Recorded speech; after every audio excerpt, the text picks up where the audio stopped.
Mobile network ও fixed broadband internet বন্ধের কোনো নির্দেশনা দেয়নি প্রশাসন। এক প্রেস বিজ্ঞপ্তিতে এই তথ্য জানায় বাংলাদেশ টেলিযোগাযোগ নিয়ন্ত্রণ সংস্থা বিটিআরসি।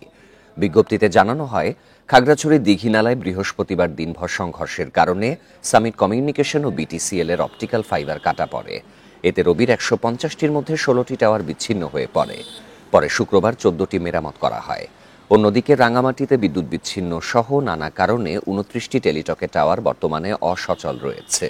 অন্যদিকে দুই জেলাতেই কিছু এলাকায় ইন্টারনেট সংযোগ কেবল ক্ষতিগ্রস্ত হওয়া এবং বিদ্যুৎ পরিস্থিতি স্বাভাবিক না থাকায় স্বল্প সংখ্যক গ্রাহক ইন্টারনেট সংযোগ থেকে বঞ্চিত, যা পুনঃসংযোগে কাজ চলছে। উদ্ভূত সমস্যায় সাময়িক অসুবিধার জন্য বিটিআরসি গ্রাহকদের কাছে দুঃখ প্রকাশ করেছে।